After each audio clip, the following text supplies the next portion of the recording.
इस वीडियो में एक अजीब सा रहस्य बताया है जिससे आप अपने अवचेतन मन की शक्ति को इस्तेमाल करके जिंदगी की बड़ी से बड़ी कठिन सफलता आसानी से प्राप्त कर सकते हैं। कैसे अपने अवचेतन मन की शक्ति को इस्तेमाल करना है, इसकी विधि क्या है, इस विषय पर हम आज एक अद्भुत कहानी आपको सुनाएंगे। तो चलिए कहानी की शुरुआत करते हैं। दोस्तों, हमारा जो चेतन मन होता है उससे करीब 9 गुना अधिक ताकतवर हमारा अचेतन मन होता है। अगर 1 गुना ताकत हमारे चेतन मन के पास है तो इसका अर्थ यह हुआ कि उससे 9 गुना अधिक ताकत हमारे अवचेतन मन के पास है, क्योंकि अवचेतन मन ही हमारे पूरे शरीर को नियंत्रित करता है। चेतन मन हमारे दिमाग का एक हिस्सा है जो हमारे विचारों और भावनाओं से प्रेरित होता है, और हमारा चेतन मन ही तर्क वितर्क करने में हमारी मदद करता है। लेकिन दूसरी तरफ हमारा अवचेतन मन यह तर्क वितर्क नहीं करता, यह उस जानकारी को ग्रहण कर लेता है जो इसे चेतन मन देता है। इसीलिए जैसा हम अपने अवचेतन मन में सोचते हैं वैसे ही हम बनते चले जाते हैं। क्या आपने कभी इन बातों पर विचार किया है कि कोई व्यक्ति दुखी क्यों है और वहीं पर दूसरा व्यक्ति इतना सुखी क्यों है? एक व्यक्ति सुख और समृद्धि से भरा हुआ है, वहीं पर दूसरा व्यक्ति इतना गरीब और दुखी क्यों है? एक व्यक्ति भयभीत और डरा हुआ है, जबकि दूसरा व्यक्ति आस्था और विश्वास से भरा हुआ है। एक व्यक्ति बड़े से महलों में रहता है, वहीं पर दूसरा व्यक्ति गरीब और टूटी फूटी झोपड़ी में रहता है। कोई बहुत सफल है तो कोई असफल। कोई व्यक्ति कुछ ही मेहनत करके सफलता प्राप्त कर लेता है और वहीं पर कोई दूसरा व्यक्ति जीवन भर मेहनत करने के बाद भी असफल ही रह जाता है। तो आखिर इन सब चीजों का कारण क्या है? क्या आपने कभी इन पर विचार करने की कोशिश की है? हमारे जीवन में जो भी अच्छा है वह हमारे अचेतन मन पर निर्भर करता है। अर्थात यदि आप अपने अचेतन मन में यह बात डालेंगे, मेरे साथ जो कुछ भी होगा वह अच्छा होगा, मेरे साथ जो कुछ भी हो रहा है वह अच्छा हो रहा है, और मैं एक दिन कामयाब जरूर बनूंगा, तो आप अवश्य ही अपने जीवन में कामयाब बन जाएंगे। वहीं पर यदि आप अपने अवचेतन मन में बुरी बुरी बातें डालेंगे, अर्थात नकारात्मक बातें कहेंगे, तो आपके जीवन में केवल नकारात्मकता ही भर जाएगी और आपके साथ कुछ भी अच्छा नहीं होगा। आप जहां जाएंगे वहां पर आपके हाथ केवल असफलता ही लगेगी। आप हमेशा निराश और परेशान ही रहेंगे, लेकिन उनका हल आपको कभी नहीं मिल पाएगा। इसलिए यदि आप भी अपने मन को अच्छी तरह से जानना चाहते हैं, वो सेवा काम करवाना चाहते हैं जो आप चाहते हैं, उसे अपने नियंत्रण में रखना चाहते हैं, तो इस वीडियो को अंत तक जरूर देखिएगा, क्योंकि इस वीडियो में आपको ऐसी महत्वपूर्ण जानकारियां मिलेगी जिसकी मदद से आप अपना जीवन अच्छे से जी सकते हैं। आप जो चाहें उसे हासिल कर सकते हैं। आप जिस भी लक्ष्य को प्राप्त करना चाहते हैं उसे आप प्राप्त कर सकते हैं। आज की इस वीडियो में हम यह जानने वाले हैं कि आखिर चेतन मन और अवचेतन मन में मुख्य अंतर क्या है और वह किस तरह से काम करता है, और हम अपने अचेतन मन में अच्छी बातें किस प्रकार से डाल सकते हैं जिससे हमारा जीवन परिवर्तित हो सके, हम सफलता की ओर आगे बढ़ सके। बहुत समय पहले की बात है, एक नगर में एक बहुत ही प्रसिद्ध गुरु रहा करते थे। उनकी ख्याति दूर दूर तक फैली हुई थी। उनके आश्रम में उनके कई शिष्य भी थे। एक दिन संध्या के वक्त वह गुरुवर अपने सभी शिष्यों को बुलाकर उन्हें उपदेश दे रहे थे। वे कह रहे थे, शिष्यों, हमारा मस्तिष्क 2 भागों में विभाजित है, चेतन मन और अवचेतन मन। चेतन मन हमारे मस्तिष्क का पहरेदार है, वहीं पर अवचेतन मन हमारा मालिक है।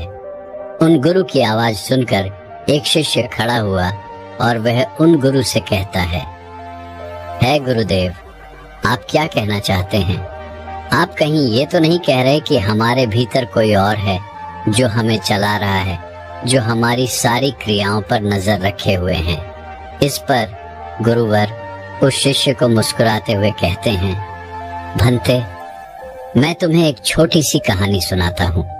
इस कहानी में तुम्हें तुम्हारे सवालों का जवाब मिल जाएगा। इस कहानी को ध्यानपूर्वक सुनना और इसे समझने का प्रयास करना। आगे गुरुवर कहानी बताते हुए कहते हैं, बहुत समय पहले की बात है। एक नगर में एक बहुत ही धनी सेठ रहा करता था और उसकी एक बड़ी सी हवेली भी थी। उसकी हवेली के द्वार पर हमेशा एक पहरेदार तैनात रहता था और हवेली में जब भी कोई उपद्रव होता, कोई शोर शराबा होता या लड़ाई झगड़े होते तो उसकी आवाज चारों ओर गूंजने लगती और उस आवाज को सुनकर आसपास के पड़ोसी भी उस महल के पास आते और उस पहरेदार को खूब समझाने की कोशिश करते और कहते, देखो, तुम्हारी हवेली से बहुत सारी आवाजें आती हैं, लड़ाई झगड़े होते रहते हैं, जिससे हमारे घर की शांति भंग हो जाती है। कृपया करके लड़ाई झगड़े को बंद करो। आखिर इस शोर शराबे में क्या रखा हुआ है? इस तरह से लड़ाई झगड़े करके तुम अपना जीवन कैसे शांति से बिता सकते हो? इस पर वह पहरेदार जवाब देते हुए कहता है, देखो भाई, मैं जानता हूं कि लड़ाई झगड़े करना बुरी बात है, शोर शराबा करना बुरी बात है, लेकिन मैं क्या करूं? मैं भी इससे बहुत परेशान हूं। जो भी लड़ाइयां होती हैं वह हवेली में होती है, इससे मेरी भी शांति भंग होती है। लेकिन आप मुझे क्यों समझा रहे हैं? इसका कारण मैं तो नहीं, इसका कारण तो मेरा मालिक है। आप उसे जाकर समझाइए। ये बात सुनकर पड़ोसी भी यह बात समझ जाता कि बात तो सही है। आखिर इसमें इस पहरेदार की क्या गलती है? यह तो केवल अपना काम कर रहा है। गलती तो मालिक ही है। वह उपद्रव करता है, वह शोर शराबे करता है, वह लड़ाई झगड़े करता है और जब भी उसे यह सब करने का मन होता है तो वह हवेली के बाहर आता है और उपद्रव करके वह वापस हवेली में जाकर बैठ जाता है। और जिन लोगों को भी उस हवेली के मालिक से तकलीफ होती, जिनकी भी शांति भंग होती, वे सभी आकर उस पहरेदार को ही समझाने का प्रयास करते। वह उसे खूब समझाते, लेकिन क्या इससे यह समस्या सुलझेगी? इस प्रश्न के साथ गुरुवर अपने शिष्य से कहते हैं, तुम ही बताओ, इसका क्या समाधान है? इस पर वे शिष्य गुरु के इस प्रश्न का जवाब देते हुए कहता है गुरुवर, जिन्हें भी उन हवेली के मालिक से तकलीफ है जो शोर शराबे करता है, लड़ाई झगड़े करता है और लोगों की शांति भंग कर देता है, उन सभी को उनसे बात करनी चाहिए, तभी तो इसका समाधान निकलेगा। भला पहरेदार की इसमें क्या गलती है? वह तो केवल अपना काम कर रहा है और वह उससे ज्यादा कर भी क्या सकता है? उसके हाथों में तो और कुछ भी नहीं। इस पर वह गुरुवर मुस्कुराते हुए अपने उस शिष्य से कहते हैं, भंते, ठीक इसी तरह से हमारा मन भी होता है। हमारा चेतन मन मनुष्य का पहरेदार होता है और पहरेदार को ये अच्छी तरह से पता है कि क्रोध करना बुरी बात है, बुरे शब्दों का इस्तेमाल करना बुरी बात है, अश्लील ख्यालों में खोए रहना बुरी बात है। अर्थात हमारे चेतन मन को ये बात बहुत अच्छी तरह से पता है कि गुस्सा करना, आलस करना, काम वासना जैसे विचार गलत है। ये सभी विकार हमारे भीतर नकारात्मक विचार उत्पन्न करते हैं, जिससे हमारा विनाश होता है। लेकिन वह कर भी क्या सकता है? वह चीज उसके हाथों में है ही नहीं, क्योंकि वह चीज वह कर ही नहीं रहा। ये तो वह अंदर बैठा मालिक कर रहा है, अर्थात हमारा अवचेतन मन, जो हमसे कोई भी कार्य बहुत ही आसानी से करवा लेता है। और ये सभी बातें हम में से हर सभी अच्छी तरह से जानते हैं और हमें ऐसा लगता भी है कि हम अच्छी तरह से समझ चुके हैं, जैसे कि वह पहरेदार समझता है। लेकिन वास्तविकता में तो इससे हमारे जीवन पर कोई भी बुनियादी फर्क नहीं पड़ता। आगे वह गुरु उस शिष्य से कहते हैं, भंते, तुमने भी अपने आप को कई बार यह समझाने की कोशिश की होगी कि मुझे सुबह सही समय पर उठना है, आश्रम की साफ सफाई करनी है, भिक्षा मांगने जाना है और रात को आने के बाद मुझे ध्यान भी करना है। लेकिन क्या इससे कोई फर्क पड़ा? इसका जवाब देते हुए वे शिष्य कहता है, नहीं, बिल्कुल नहीं। मैंने कई बार अपने आप को समझाया है कि मुझे इस समय पर यह काम करना है, मुझे अपना समय व्यर्थ नहीं करना, मुझे अपने समय का इस्तेमाल करना है और मुझे आगे बढ़ना है। लेकिन मैं चाहकर भी उन सभी कार्यों को समय पर नहीं कर पाता। इस पर वह गुरुवर अपने उस शिष्य से कहते हैं, भंते, जब भी हम अपने आप को कुछ समझाने का प्रयास करते हैं तो हमें ऐसा लगता है कि अब हम समझ चुके हैं और अब हमसे कोई गलती नहीं होने वाली, और हम सोचते हैं कि अब हमारा जीवन बदल जाएगा, हम जो भी करेंगे अब वो सही होगा, अब तो हम जीवन में सफलता प्राप्त कर ही लेंगे। लेकिन दूसरे ही पल हम ये पाते हैं कि हमारे जीवन में कोई बुनियादी बदलाव आया ही नहीं, और ऐसा केवल हमारी नासमझी के कारण होता है। हम अपनी नासमझी के कारण अवचेतन मन की जगह पर अपने चेतन मन को समझाने का प्रयास करते हैं, अर्थात मालिक को छोड़कर हम पहरेदार से बात करते रहते हैं और उसे समझाने की कोशिश करते हैं।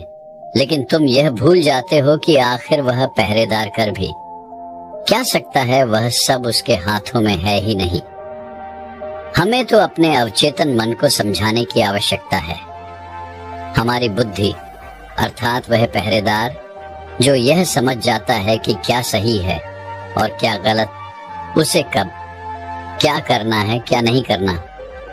लेकिन ये सारी बातें केवल हमारे पहरेदार अर्थात हमारे चेतन मन के सीमित रह जाती हैं। ये सारी बातें हवेली के उस मालिक अर्थात हमारे अवचेतन मन तक तो पहुंच ही नहीं पाती, और यही कारण है कि हमारे जीवन में कभी कोई बुनियादी बदलाव हो ही नहीं पाता।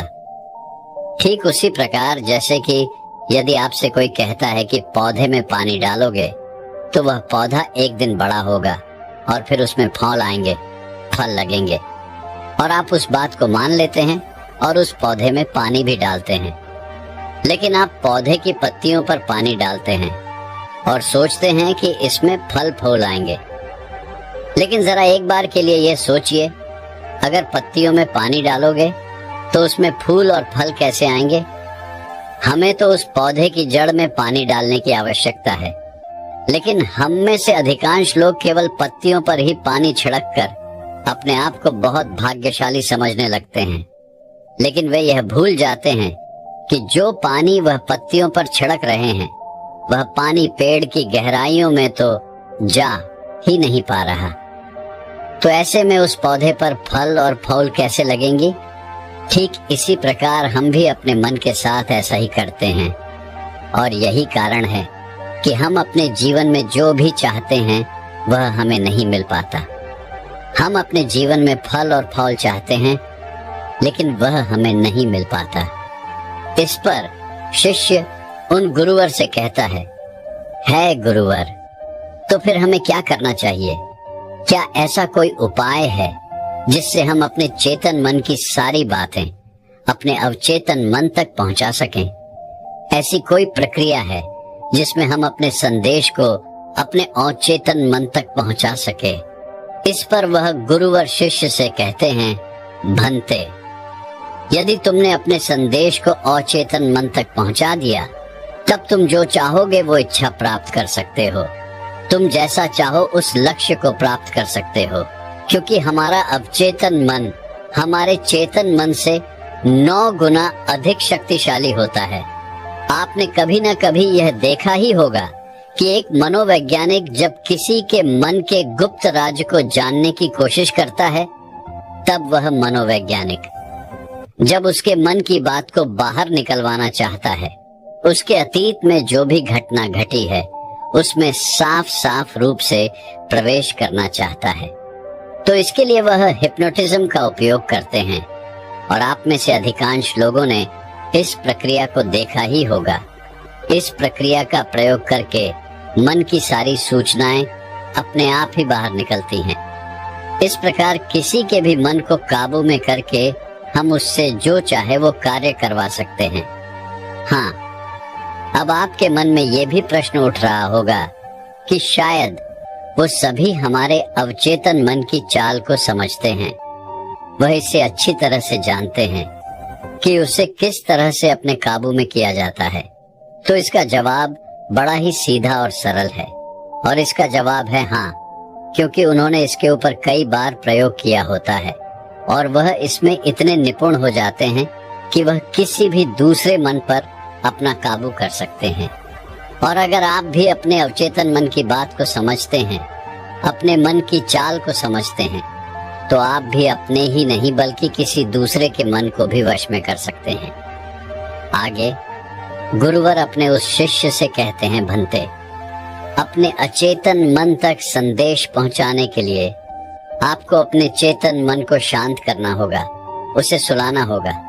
और ऐसा इसलिए क्योंकि हमारा चेतन मन तर्क वितर्क करने में माहिर है। वो एक पहरेदार है, वो हमारी रक्षा के लिए हमेशा तैनात रहता है। इसलिए जब भी तुम अपना कोई संदेश उस चेतन मन तक पहुंचाने की कोशिश करोगे तो वह तुमसे तर्क वितर्क जरूर करेगा और हमें अपनी बात अपने मालिक तक पहुंचाने की हमें इजाजत तक नहीं देगा। जब तक कि हम अपनी बात अपने चेतन मन को अच्छी तरह से समझा नहीं देते या उसे शांत नहीं कर देते, तब तक वह हमें उस हवेली में घुसने नहीं देगा, क्योंकि हमारी सामान्य बुद्धि अर्थात हमारा चेतन मन तर्क वितर्क करने में माहिर होता है। और यही कारण है कि हम में से अधिकांश लोग अपने अचेतन मन तक एक साफ और स्पष्ट संदेश पहुंचा ही नहीं पाते, और इसी कारण हम अपने अचेतन मन को भी अच्छी तरह से समझ नहीं पाते। और हमारा अचेतन मन तर्क वितर्क नहीं करता, उसे तो केवल साफ और स्पष्ट संदेश चाहिए जिस पर वह कार्य कर सके। और उस तक हम साफ और स्पष्ट संदेश तभी पहुंचा सकते हैं जब हमारा मन पूरी तरह से शांत रहेगा, जब हमारे मन में और कोई विचार नहीं होंगे। और यही कारण है कि जब एक मनोवैज्ञानिक किसी के मन पर प्रयोग करता है, उसके मन को काबू करने की कोशिश करता है, उससे मन चाही बात निकलवाने की कोशिश करता है, तो सबसे पहले वह उसके चेतन मन को ही सुनाता है। आपने कहीं ना कहीं ये तो देखा ही होगा कि उनके सामने एक पेंडुलम जैसी चीज उनकी आंखों के सामने रख दी जाती है और उसे घुमाया जाता है, जिसे लगातार देखने के बाद वो व्यक्ति पूरी तरह से निद्रा में चला जाता है। और इस कारण उसका चेतन मन पूरी तरह से शांत हो जाता है, और जब उसका पहरेदार पूरी तरह से सो जाता है और उसके पास तर्क वितर्क करने के लिए कोई नहीं बचता, तब वह वैज्ञानिक आसानी से उस हवेली में जाता है और उस मालिक से जी भर के बातें करता है। जो बातें वह चाहता है वह बातें वह उससे निकलवा देता है। तिब्बत के एक महान दार्शनिक ने कहा था कि अगर बात समझ में आ जाए तो आपका जीवन परिवर्तित हो जाता है। लेकिन उन्होंने वह बात उस समय के लोगों के लिए कही थी, क्योंकि उस समय तिब्बत और बाकी दुनिया के लोग बहुत सरल हुआ करते थे। उनका मन बहुत साफ हुआ करता था और उनको जो भी बातें बताई जाती थी वह उन बातों को बड़ी शांतिपूर्वक सुनते और समझते थे। उस समय कोई भी तर्क वितर्क नहीं करता था, और जब कोई व्यक्ति तर्क वितर्क करने में माहिर होता था तो वह उसे तर्क वितर्क करने देते और शांति से केवल उसकी बातें सुनते, जब तक कि व्यक्ति तर्क अभितर्क वितर्क करके थक न जाए तो वह गुरु के पास वापस आता है और उनसे कहता है गुरुवर, मैं अब तर्क वितर्क करके थक चुका हूँ, लेकिन उससे मुझे कुछ भी हासिल नहीं हुआ। कृपया करके अपना कोई मार्ग बताइए। आप मुझे अपने तरीके से समझाए, अब मैं उसमें कोई भी अवरोध उत्पन्न नहीं करूँगा। ठीक इसी प्रकार से हमारी बुद्धि भी काम करती है। जब हमारा मस्तिष्क तर्क वितर्क करके थक जाता है तब उसे इस बात का एहसास होता है कि तर्क वितर्क करके उसे कुछ भी हासिल नहीं होने वाला, और उस समय तक उसे कुछ भी समझ में नहीं आएगा। दोस्तों, महात्मा बुद्ध अपनी बातों को 3 बार दोहराया करते थे, और यदि कोई बात आपसे 3 बार कही जाए तो क्या आप उस बात को सुन पाएंगे? मान लीजिए आप किसी चिकित्सक के पास जाते हैं और वह चिकित्सक आपसे 1 बार कहता है कि आप ठीक हैं, आपको कुछ नहीं हुआ, तो ये बात आप सुन लेते हैं और आपको ये बात समझ में आ जाती है कि मैं ठीक हूं और मुझे कुछ भी नहीं हुआ। लेकिन अगर वही चिकित्सक आपसे बार बार वही बात कहे, बार बार वह वही बात दोहराए, तो क्या आपको क्रोध नहीं आएगा? आप यही कहेंगे कि हाँ हाँ, मुझे वह बात समझ में आ चुकी है, आप बार बार एक ही बात क्यों दोहरा रहे हैं? मैं समझ चुका हूं कि मैं बीमार नहीं हूं और मुझे कुछ नहीं हुआ, तो इसको बार बार दोहराने से क्या फायदा? लेकिन वास्तविकता तो ये है कि जब हम किसी बात को बार बार दोहराते हैं तो उससे हमारा चेतन मन ऊब जाता है, और बार बार उस बात को सुनने से हमारा चेतन मन उस बात पर ध्यान नहीं देता। और यही वह वक्त होता है जब हमारी बात हमारे अवचेतन मन तक पहुंचती है, और जब आपकी बात आपके अवचेतन मन तक पहुंच जाए तो यकीन मानिए कि तब कुछ भी संभव है। फिर चाहे आप कोई अपने जीवन में बड़ा लक्ष्य प्राप्त करना चाहते हो या फिर अपना स्वास्थ्य सुधारना चाहते हो, सब कुछ संभव हो जाएगा। दोस्तों, आपने कभी ना कभी यह किस्सा तो सुना ही होगा। एक प्लेन क्रैश हो गया था और उस प्लेन का जो पायलट था, उसकी प्लेन से गिरने की वजह से शरीर की सारी हड्डियां टूट चुकी थी, और जब उसे अस्पताल में भर्ती किया गया तो उसे हिला डुला भी नहीं जा रहा था। डॉक्टरों ने भी ये जवाब दे दिया था कि तुम ठीक नहीं हो सकती और तुम्हारी हड्डियों को फिर से जोड़ पाना लगभग नामुमकिन है। लेकिन वह व्यक्ति जीना चाहता था। उसने अपने अवचेतन मन में जबरदस्ती यह बात डाली कि मैं ठीक हो सकता हूँ, मैं ठीक हो सकता हूँ, और यकीन मानिए कि वह व्यक्ति सच कुछ ठीक हो गया। वह अपने पैरों पर चलकर अपने घर गया। ऐसा केवल हमारे अचेतन मन की शक्तियों के कारण होता है। जब हम कुछ ठान लेते हैं और अपने अचेतन मन को एक स्पष्ट और साफ संदेश देते हैं, तो हमारा अचेतन मन हमसे कुछ ऐसे कार्य करवाने लगता है कि हमारे लिए सब कुछ मुमकिन हो जाता है। फिर चाहे वह जीवन में कोई बड़ा से बड़ा लक्ष्य प्राप्त करना हो या फिर अपने स्वास्थ्य को सुधारना हो। और पुराने जमाने में यह बहुत सरल हुआ करता था, क्योंकि उस समय लोग तर्क वितर्क नहीं किया करते थे, और जो भी उसे कहा जाता था वह उसे बहुत गहन ध्यान के साथ सुनते थे और समझते थे। लेकिन आजकल के तथाकथित बुद्धिमान लोग, वे सभी इन सभी बातों को अंधविश्वास कहते हैं। लेकिन यह भी एक वास्तविकता है कि जैसा आप खुद से कहते हैं वैसा ही आप अंदर से बनते चले जाते हैं। आप अंदर से उतने ही अशांत होने लगते हैं, और जो व्यक्ति अपने मन की बकबक को शांत कर पाता है वही शांति को प्राप्त कर पाता है। हमारी जो बुद्धिमानी है वही हमारे अचेतन मन का एक रूप होती है। हमारा चेतन मन हमें कोई भी नई चीज सीखने में हमारी मदद करता है। जैसे यदि आप कोई नई भाषा सीखना चाहते हैं या फिर आप कोई नई टेक्निक सीखना चाहते हैं, तो इसमें हमारा चेतन मन हमारी बहुत मदद करता है।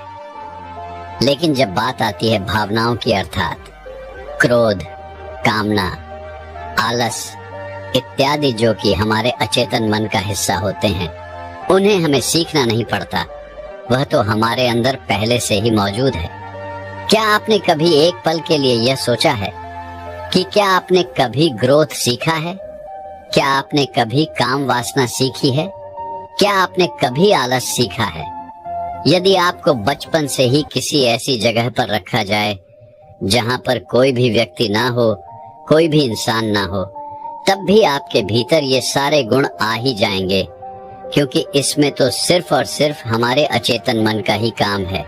यानी कि वह चीजें जो प्रकृति ने हमें पहले से ही दी है, और वह सिर्फ हमारे अवचेतन मन के माध्यम से ही भरी जाती है, क्योंकि हमारा अचेतन मन कभी विरोध नहीं करता।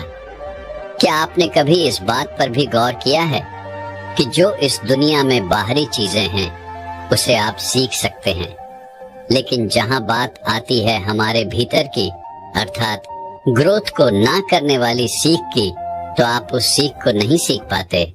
मान लो अगर आपको घड़ी सीखना है तो उसके बारे में हमारे अचेतन मन को कुछ नहीं पता होता, लेकिन वहीं पर यदि कोई आपसे यह कहे कि 5 और 5 10 होते हैं, तो यह बात आपके अचेतन मन को अच्छी तरह से समझ में आ जाती है, क्योंकि आपका अचेतन मन विरोध नहीं करता और उसे एक साफ और स्पष्ट संदेश भी मिल रहा है। इसलिए हमें अपने अवचेतन मन तक साफ और स्पष्ट संदेश भेजने की आवश्यकता होती है, और यह तभी संभव है जब हमारा चेतन मन इसके आड़े ना आए। तभी वह शिष्य उन गुरुवर से कहता है गुरुवर, आखिर हम अपने अवचेतन मन को साफ और स्पष्ट संदेश क्यों नहीं भेज पाते? आखिर इसका क्या कारण है? इसका जवाब देते हुए वे गुरु शिष्य से कहते हैं, भंते, इसका पहला कारण यह है कि जब भी हम अपने अवचेतन मन में कोई सूचना पहुंचाने की कोशिश करते हैं, तो हमारा चेतन मन पहले उससे तर्क वितर्क करता है।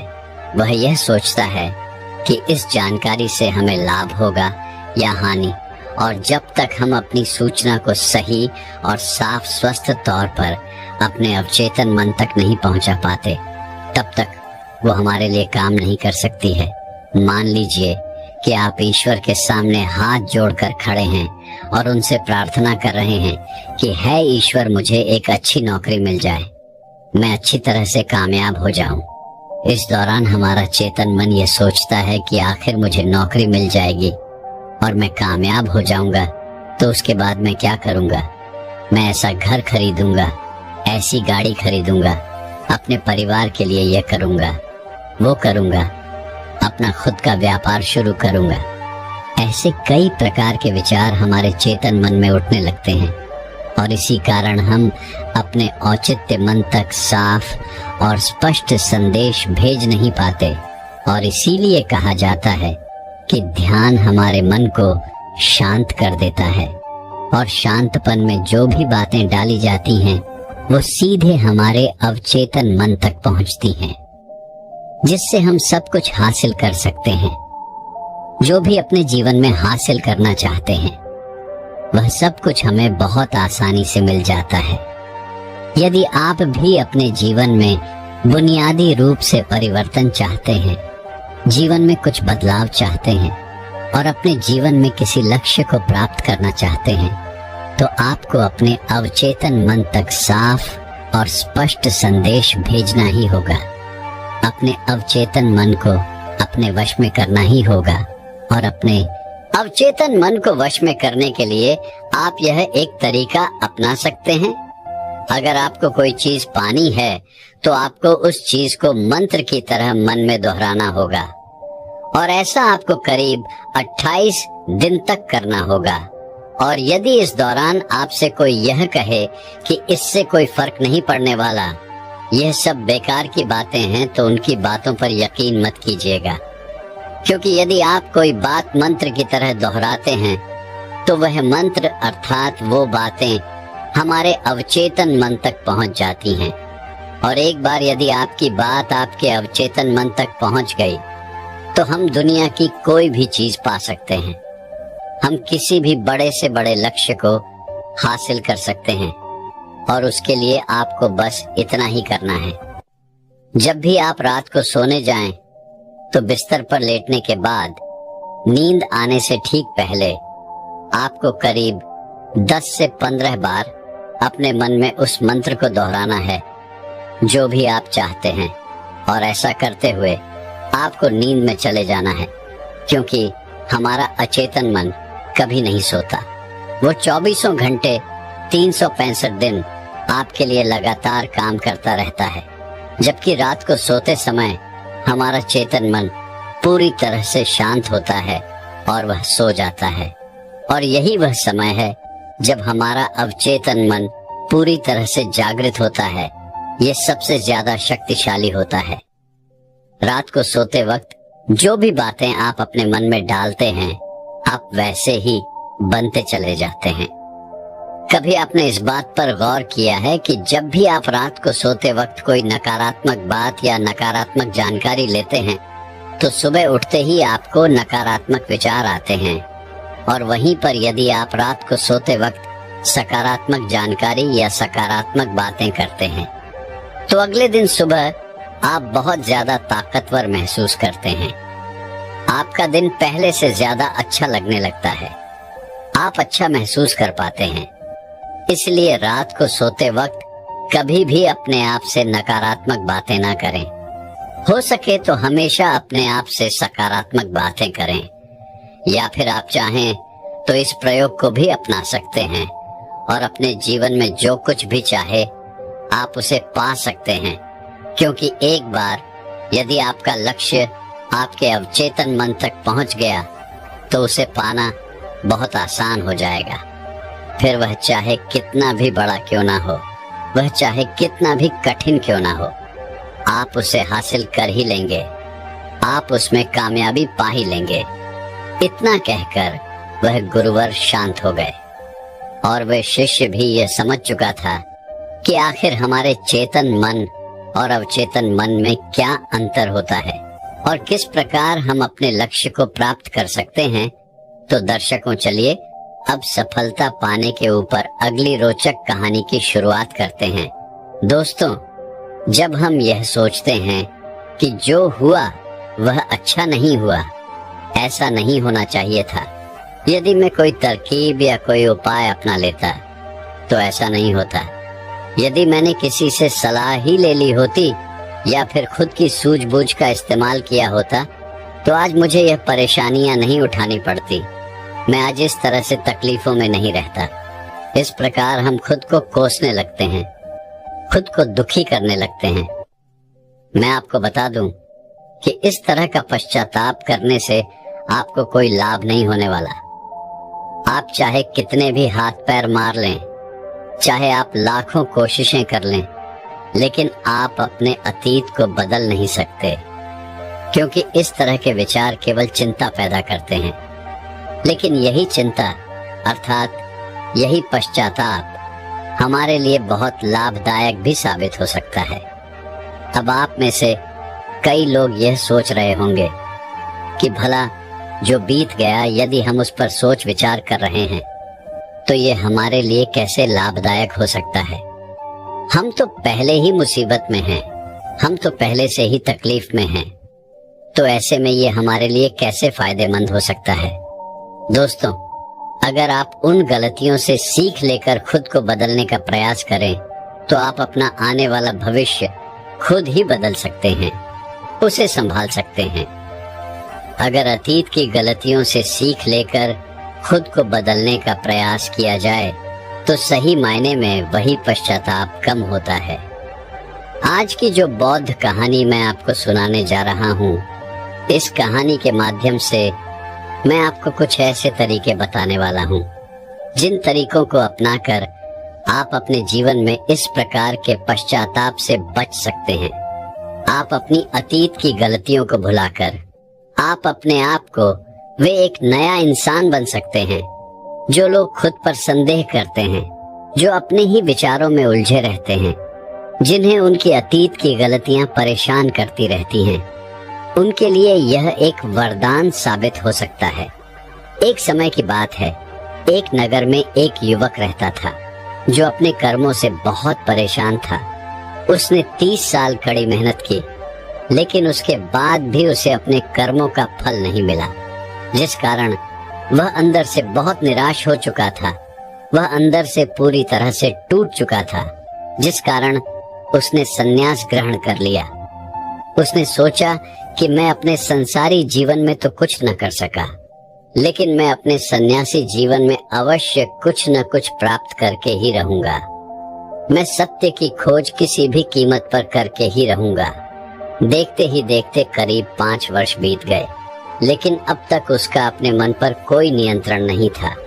जब भी वह भिक्षा मांगने किसी नगर में जाता और वहां पर यदि उसकी नजर किसी सुंदर स्त्री पर पड़ जाती तो उसके मन में कामुक विचार उठने लगते थे, और जब भी वह शांत होता और अकेले कहीं पर बैठता तो उसे खुद पर क्रोध आता, उसे खुद पर पश्चाताप होता, और तब वह यह सोचता कि आखिर मैं सन्यासी क्यों बन गया जब मैं अपने मन पर नियंत्रण ही नहीं पा सकता। तो मेरे इस सन्यासी जीवन का क्या फायदा? इससे तो अच्छा होता कि मैं किसी अच्छी और सुंदर स्त्री से विवाह कर लेता, पैसे कमाता और अपना घर परिवार संभालता। हो सकता था कि मेरे अपने बच्चे भी होते, लेकिन मैं भी कितना बेवकूफ हूँ। मैंने अपने सारे सुख त्याग दिए और ना जाने क्यों मैं इन जंगलों में आ गया। ना जाने क्यों मैंने सन्यास ग्रहण कर लिया। इसी प्रकार के कई सारे विचार उसके मन में उठने लगे थे, और इन्हीं विचारों के कारण उसके मन में नकारात्मकता पैदा होने लगी थी, जिस कारण वह छोटी छोटी बातों पर क्रोधित हो जाता। वह अपने आप को कोसने लगता। जब भी वह किसी सफल सन्यासी को देखता तो उसके मन में जलन पैदा होने लगती, और वह उन्हें नीचा दिखाने के लिए हर मुमकिन प्रयास भी करता। इसी प्रकार के कई तरह तरह के विचार उसे परेशान करने लगे थे, और अब वह और भी ज्यादा चिंतित रहने लगा था। उसने खाना पीना पूरी तरह से छोड़ दिया था। एक दिन रात्रि के वक्त वह आश्रम के बाहर बैठकर रो रहा था, और रोते रोते उसने यह तय किया कि वह अपना जीवन समाप्त कर देगा। यह सोचकर वह आश्रम से निकल पड़ा और एक पहाड़ की चोटी पर जाकर खड़ा हो गया। रोते रोते वह यह सोच रहा था कि मैं चाहकर भी अब अपनी पुरानी जिंदगी में वापस नहीं लौट सकता, क्योंकि मैंने सबके सामने सन्यास ग्रहण किया है, और एक बार सन्यास ग्रहण करने के बाद इंसान का घर परिवार सब कुछ छूट जाता है। ऐसा सोचता हुआ वह उस पहाड़ से नीचे की ओर देख रहा था। उसकी आंखों से आंसू बह रहे थे, लेकिन अब भी उसके मन में तरह तरह के विचार उत्पन्न हो रहे थे। वह अब भी यही सोच रहा था कि यदि मैंने अपने जीवन में सही निर्णय लिए होते तो आज मुझे ये दिन न देखना पड़ता। रोते हुए अपने कदम आगे बढ़ाने ही वाला था कि तभी उसे एक आवाज सुनाई दी। कोई उससे चिल्लाकर ये कह रहा था, भंते रुक जाओ, जहाँ छोड़कर जा रहे हो वापस वहीं से शुरुआत करनी पड़ेगी, इसलिए एक बार फिर सोच लो। ये आवाज सुनकर वह सन्यासी रुक गया। उसने पीछे मुड़कर यहाँ वहां देखा, लेकिन उसे वहां पर कोई भी दिखाई नहीं दिया। तभी उसने जोर से चिल्लाकर कहा, कौन हो तू? तभी उसकी नजर एक बूढ़े बौद्ध भिक्षु पर पड़ी, और उन्हें देखकर वह सन्यासी और भी क्रोधित हो उठा और कहने लगा, कौन हो तुम और मुझे क्यों रोकना चाहते हो? तभी वह बूढ़ा बौद्ध भिक्षु उस सन्यासी से कहता है, भंते, मैं तो बस इतना ही कह रहा हूँ। तुम जहाँ छोड़कर जा रहे हो तुम्हें वापस वहीं से शुरुआत करनी पड़ेगी, इसलिए निर्णय लेने से पहले एक बार फिर सोच लो, कहीं तुम फिर से गलत निर्णय तो नहीं ले रहे। तभी वह सन्यासी क्रोधित होकर उन बौद्ध भिक्षु से कहता है, आपको क्या लगता है कि मैं बार बार यही गलतियां दोहराऊंगा?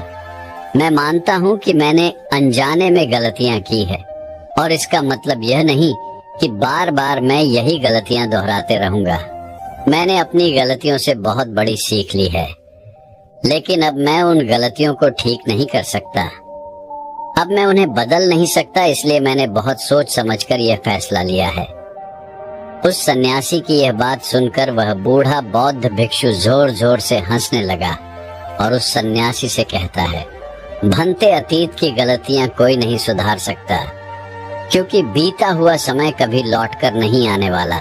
हाँ, वे लोग मूर्ख होते हैं जो यह कहते हैं कि वे लोग अतीत को बदल सकते हैं। उनसे बड़ा अज्ञानी इस दुनिया में दूसरा और कोई नहीं हो सकता, क्योंकि जब तुम समय को वापस नहीं मोड़ सकते तो तुम अपनी अतीत की गलतियों को भला कैसे बदल सकते हो? लेकिन जो लोग समझदार हैं, जो लोग ज्ञानी हैं, वे लोग यह बात बहुत अच्छी तरह से जानते हैं कि जीवन में गलतियां करना कितना जरूरी होता है। गलतियों के कारण ही तो हम सीख पाते हैं, अपनी गलतियों से समझ पाते हैं और अपने भविष्य को बेहतर बना पाते हैं। आगे वह बूढ़ा बौद्ध भिक्षु उस सन्यासी से कहता है, भंते, जब तक तुम्हें खुद की कमियों का ही पता नहीं होगा तब तक तुम अपने आप को बेहतर कैसे बना सकते हो। और हमारी कमियां तो सिर्फ हमारी गलतियों से ही पता चलती हैं। आगे वह बूढ़ा बहुत भिक्षु उस सन्यासी से कहता है, बहती है, हर माता पिता अपने बच्चों को बड़े ही लाड़ प्यार से पालते हैं। वह उन पर कभी कोई आंच नहीं आने देना चाहते। वह यह नहीं चाहते कि उनका बेटा कभी कोई गलतियां करे और उसे कोई तकलीफ हो, लेकिन वह यह भूल जाते हैं कि जीवन एक युद्ध का मैदान है जहां हम खुद अपनी गलतियों से सीखते हैं और एक योद्धा बनते हैं। और जो यह सोचता है कि वह अपने जीवन में कभी कोई गलती ही नहीं करेगा, तो इसका अर्थ यह हुआ कि वह कभी भी जीवन के इस रण क्षेत्र में हिस्सा ही नहीं लेना चाहता। और जो कोई भी इस युद्ध में हिस्सा नहीं लेता, वह अपने जीवन में कभी कुछ नया नहीं कर पाता, ना ही वह अपने जीवन में कुछ सीख पाता है। वह तो केवल वही करता है जो उसे सिखाया गया है। और जो व्यक्ति इस युद्ध भूमि में हिस्सा लेता है, वह यह अच्छी तरह से जानता है कि उसे कई बार गिरना होगा, कई बार संभलना होगा, लेकिन उसे रुकना नहीं है, बल्कि उसे चलते रहना है, क्योंकि जीवन चलते रहने का नाम है। इस पर वह सन्यासी और भी क्रोधित हो उठता है और बौद्ध भिक्षु से कहता है, आखिर तुम कहना क्या चाहते हो? तुम इस तरह से मेरा समय व्यर्थ कर रहे हो। जो भी कहना है जल्दी कहो, अन्यथा अच्छा नहीं होगा। तभी वह बूढ़ा बौद्ध भिक्षु एक बार फिर मुस्कुराने लगा और उस सन्यासी से कहता है, भंते, आज मैं तुम्हें जीवन के ऐसे 5 तरीके बताने वाला हूँ जिनका पालन करके तुम अपने अतीत की गलतियों को अपनी ताकत में बदल सकते हो। आगे वह बौद्ध भिक्षु उस सन्यासी से पूछते हैं, भंते, क्या तुम जानना चाहोगे कि वो 5 तरीके कौन से हैं? यदि तुम जानना चाहते हो तो इसके लिए तुम्हें भी मुझे एक वचन देना होगा। तभी वह सन्यासी कहता है, कैसा वचन? तभी वह बूढ़ा बौद्ध भिक्षु बड़े ही प्रेम से उस सन्यासी से कहता है, बस इतना ही कि तुम अपने मन से आत्महत्या का ख्याल निकाल दोगे। सिर्फ तभी मैं तुम्हें यह 5 बातें बताऊंगा, अन्यथा तुम अपने फैसले पर अटल रह सकते हो। लेकिन याद रखना कि जो गलतियां तुमने पहले दोहराई हैं, हो सकता है कि इस बार भी तुम वही गलती कर रहे हो। इतना कहकर वह बूढ़ा बौद्ध भिक्षु शांत हो गया और वह सन्यासी कुछ देर के लिए सोच विचार में पड़ गया। वह यह नहीं समझ रहा था कि वह क्या करे। यदि वह आत्महत्या करता है तो उसे वह 5 बातें नहीं पता चल पाएंगी, और यदि वह 5 बातें जानने के लिए जाता है तो उसे आत्महत्या का ख्याल मन से निकालना पड़ेगा। वह सन्यासी असमंजस में पड़ गया, लेकिन काफी देर सोच विचार करने के बाद आखिरकार उसने उस बूढ़े बौद्ध भिक्षु की बात मान ली और वह उन बूढ़े बौद्ध भिक्षु के पास पहुंचा और कहने लगा, कहिए, आप क्या कहना चाहते हैं? तभी वह बूढ़ा बौद्ध भिक्षु उस सन्यासी से पहली बात बताते हुए कहता है, भंते, सबसे पहले तो तुम यह जान लो कि अतीत में जो भी तुमसे गलतियां हुई है वह किसके कारण हुई, उसके पीछे का क्या कारण था। क्योंकि कोई भी गलती करने के पीछे कुछ मुख्य कारण अवश्य होते हैं। तुम्हें सबसे पहले उन कारणों को पहचानना होगा। वह कारण या तो कोई मजबूरी हो सकते हैं या कोई इंसान हो सकता है जिसके कारण तुमने वो सारी गलतियां की, या फिर हो सकता है कि तुमने वो गलतियां केवल अपने स्वार्थ के लिए की हो। तुम्हें उन कारणों को पहचानना होगा। यदि तुम्हें किसी से धोखा मिला तो क्यों मिला? क्या तुमने कभी इसके ऊपर विचार किया है? क्योंकि शायद तुमने उस पर हद से ज्यादा विश्वास किया होगा। एक बार यदि तुमने उस कारण को पकड़ लिया और उसे जान लिया तो तुम यह समझ पाओगे कि तुमने कहाँ कमी रह गई, तुमने कहाँ पर गलती की। और एक बार यदि तुम अपनी गलती को समझ जाओगे तो तुम उसे सुधार भी सकते हो, ताकि वैसी गलती भविष्य में तुमसे दोबारा ना घटे। आगे वह बूढ़ा बौद्ध भिक्षु उस सन्यासी से कहता है, गलतियां हमें दुख नहीं देती। दुख हमें तब होता है जब हम अपनी गलतियों को बार बार दोहराते हैं, जब हमें इस बात का एहसास होता है कि शायद हम अपनी गलती को अब सुधार नहीं सकते, और शायद हमारे भीतर अब उतना आत्मबल नहीं बचा कि हम उन गलतियों से सीखकर उन्हें सुधार सकें। जब हमें खुद पर संदेह होने लगता है, खुद पर संशय होने लगता है, तब हमें पीड़ा होती है। किंतु एक बार, केवल एक बार यदि तुम यह समझ जाओ कि गलती करके जब हम उससे सीख लेते हैं और उस गलती को सुधारने का हर मुमकिन प्रयास करते हैं, तो हमारे भीतर एक विश्वास जाग उठता है और फिर हमें कभी कोई दुख नहीं परेशान करता। इसलिए हमें किसी भी गलती के पीछे का कारण जानना बहुत आवश्यक होता है, और इसके लिए तुम चाहो तो खाली बैठकर चिंतन कर सकते हो। यह इतना मुश्किल भी नहीं है। एक बार अगर उस गलती के पीछे की वजह तुम्हें समझ में आ जाए, तब दूसरा तरीका काम आता है। जब हम गलती के पीछे की वजह को जान जाते हैं, उसे समझ जाते हैं, तो उसके बाद हमें खुद से एक सवाल करना चाहिए, और वह सवाल ये है कि गलती करने से पहले हम कैसे इंसान थे, और यह गलती करने के बाद हमारे अंदर क्या परिवर्तन हुआ है। क्या हमने अपनी गलती से कोई सीख ली है या नहीं, और यदि सीख ली तो फिर हमने अपने बारे में क्या जाना। आगे वह बूढ़ा बौद्ध भिक्षु उस सन्यासी से कहता है, भंते, यदि तुम इस प्रकार खुद से सवाल करोगे तो तुम पाओगे कि तुम्हारे जीवन में कुछ नए अनुभव जुड़ गए हैं, और यह अनुभव ही तुम्हें आगे ले जाएंगे, क्योंकि यह जीवन में आगे बढ़ने के लिए तुम्हारी बहुत मदद करेंगे। तुमने देखा होगा कि जब किसी को जीवन में धोखा मिलता है तो अधिकांश लोग केवल यह सोचते हैं कि आखिर इसमें हमारी क्या गलती थी, लेकिन वह इस वास्तविकता को नहीं देख पाते कि आखिर तुम्हें धोखा मिला है तो क्यों मिला। क्योंकि आप एक संवेदनशील इंसान हैं, और जब आप ज्यादा संवेदनशील हो जाते हैं तो ऐसी स्थिति में आपकी संवेदनशीलता ही आपके धोखे का कारण बनती है, और यही आपकी गलती है। और जब आपको अपनी गलती के बारे में पता चल गया तो आपने यह भी सीख लिया कि आपकी गलती थी अधिक संवेदनशीलता। आपने अपने बारे में कुछ नया अनुभव प्राप्त किया। अगर तुम एक बार अपने बारे में निरीक्षण करना शुरू करोगे तो अपने बारे में तुम्हें बहुत सी अद्भुत बातें पता चलेंगी, और तब तुम खुद ही आश्चर्यचकित हो जाओगी, क्योंकि तुम खुद के बारे में और अधिक जानने लगोगे। इसलिए खुद का निरीक्षण करना अति आवश्यक है।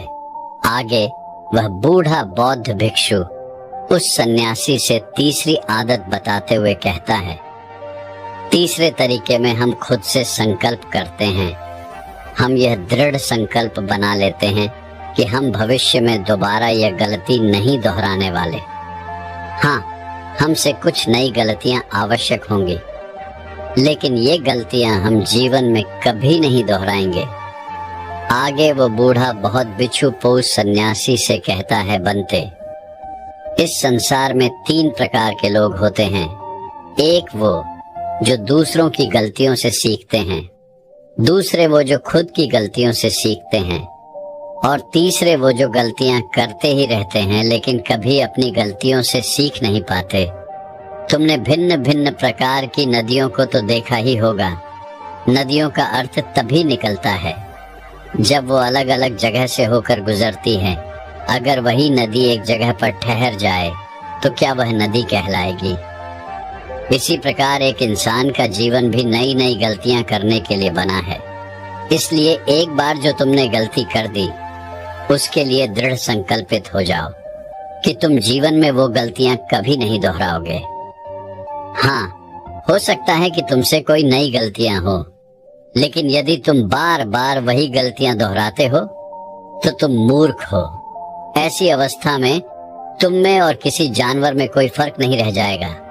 आगे वह बहुत भिक्षु उस सन्यासी को चौथा तरीका बताते हुए कहते हैं, भंते, कई बार तो हमें पहले से ही अपनी गलतियों के होने का एहसास हो जाता है।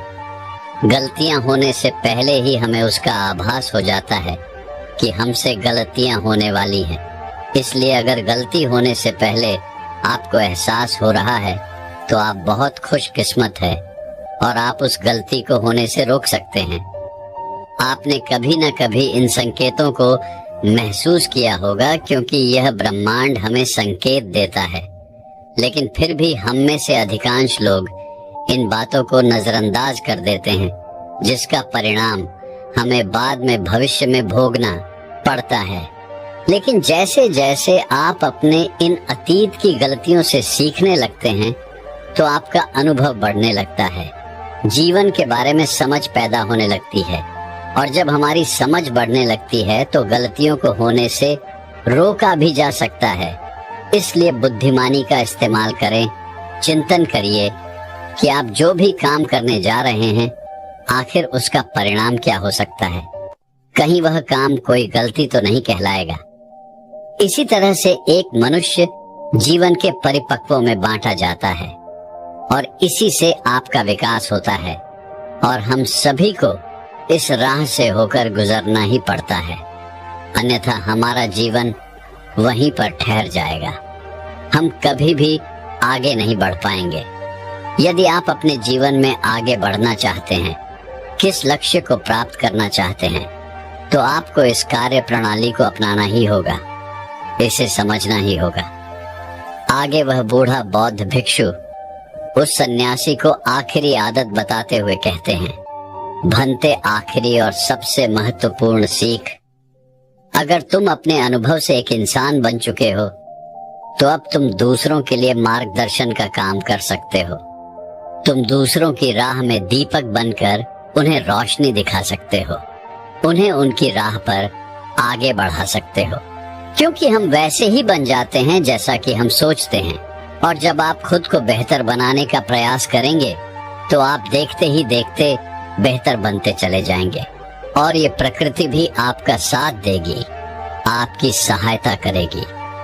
ब्रह्मांड आपको खुद ब खुद रास्ता दिखाएगा और आप मानव जाति का कल्याण करने के कार्य में लग जाते हैं। तब वह शास्त्रों में सबसे सर्वश्रेष्ठ कार्य माना जाता है। इससे श्रेष्ठ कार्य तो और कोई हो ही नहीं सकता। जो व्यक्ति समस्त जीव जंतुओं और मानव जाति के कल्याण के बारे में सोचता है, ऐसे लोग परमात्मा हो जाते हैं। ऐसे व्यक्तियों के मन में प्रेम, करुणा, दया जैसे अनेक भाव उत्पन्न होने लगते हैं, और परमात्मा करुणा और प्रेम का ही दूसरा नाम है। इतना कहकर वह बूढ़ा बौद्ध भिक्षु शांत हो गया, और उस सन्यासी को भी अपनी गलती का एहसास हो गया। अब उसकी आंखों में खुशी की आंसू थे। वह उन बौद्ध भिक्षु के चरणों में जा गिरा और उन बूढ़े बौद्ध भिक्षु से कहता है गुरुवर, ऐसा निर्मल और जीवन का सार्थक ज्ञान पाकर मैं धन्य हो गया। आपने जो कुछ भी मुझसे कहा है उसे मैं अपने जीवन में जरूर अपनाऊंगा, और मैं भी अपने जीवन को सार्थक बनाकर दिखाऊंगा। इतना कहकर उसने उन बौद्ध भिक्षु को प्रणाम किया और वापस अपने आश्रम लौट गया। दोस्तों, मैं उम्मीद करता हूँ कि यह कहानी सुनने से आपके जीवन में अच्छे बदलाव आए होंगे। आपको इस वीडियो से क्या सीखने मिला, ये कमेंट करके जरूर बताएं, और अपने परिवार, दोस्तों या आपके करीबी इंसान के साथ ये कहानी शेयर करके उन्हें भी इस ज्ञान से परिचित करवाएं। बाकी अगर आपको यह वीडियो दिल से अच्छी लगी हो तभी इस वीडियो को लाइक कर देना, और आपने अब तक इस चैनल को सब्सक्राइब न किया हो तो चैनल को सब्सक्राइब भी जरूर कर देना। आपका हर दिन शुभ हो और खुशियों से आपका जीवन भरा रहे। धन्यवाद। नमो बुद्धाय।